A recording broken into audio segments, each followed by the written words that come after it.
السلام علیکم۔ آج کی ویڈیو ہے موت اور فوت میں کیا فرق ہے۔ یہ بہت خاص ویڈیو ہوگی اور یہ پہلی سیریز ہے کیونکہ موت کے لیے بہت سارے الفاظ استعمال ہوتے ہیں، ان سبھی کے بارے میں آپ کو بتایا جائے گا۔ یہاں اس ویڈیو میں صرف موت اور فوت کے بارے میں بتایا جا رہا ہے، تو چلیے ہم ویڈیو شروع کرتے ہیں۔ یہاں آپ دیکھ رہے ہیں موت کہتے ہیں۔ موت کیا ہے؟ نیند خفیف اور چھوٹی موت ہے۔ دیکھ لیجئے نیند کے بارے میں کہا گیا ہے، نیند بھی ایک موت ہے، اور موت جو شدید اور بڑی موت ہے۔ دونوں مراحل میں انسانی روح اور نفس کا ایک مقام سے دوسرے مقام کی طرف انتقال کرنا ہے۔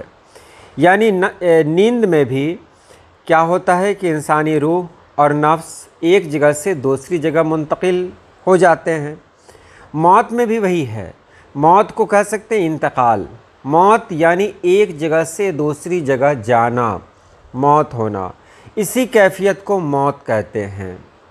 تو یہ تو آپ نے جان لیا موت کو، کہ موت اور نیند میں تھوڑا ہی فرق ہے۔ نیند میں ہم دوبارہ اسی دنیا میں زندہ ہو جاتے ہیں، لیکن موت میں ہم کو زندگی تو ملتی ہے لیکن اس دنیا میں زندگی نہیں ملتی ہے۔ تو یہی موت کے معنی میں ہوا۔ موت کا مطلب ہوتا ہے اپنے آپ کو ختم کر دینا، یعنی وجود کا ختم کر دینا۔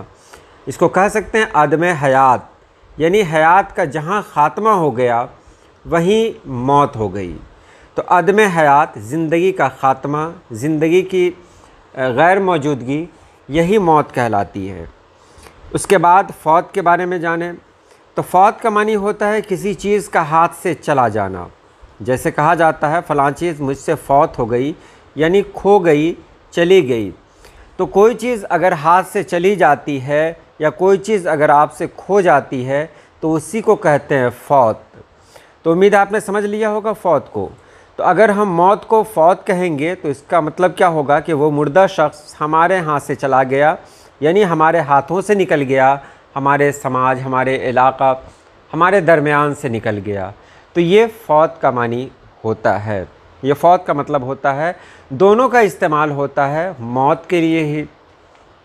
اب جو اگلی ویڈیو آنے والی ہے کچھ ہی دیر میں پوسٹ کی جائے گی، اس میں آپ کو بتایا جائے گا رحلت، انتقال اور وصال میں کیا فرق ہے۔ اگر آپ کو بھی کوئی سوال پوچھنا ہے تو کمنٹ باکس میں آپ ضرور سوال کریں، یا میری باتوں سے آپ کو اتفاق نہیں ہے یا آپ کچھ اور کہنا چاہتے ہیں تو کمنٹ باکس میں ضرور لکھیں۔ اچھے کمنٹس کا استقبال ہے، بڑی خوشی ہوتی ہے کچھ لوگوں کے کمنٹس پڑھ کر۔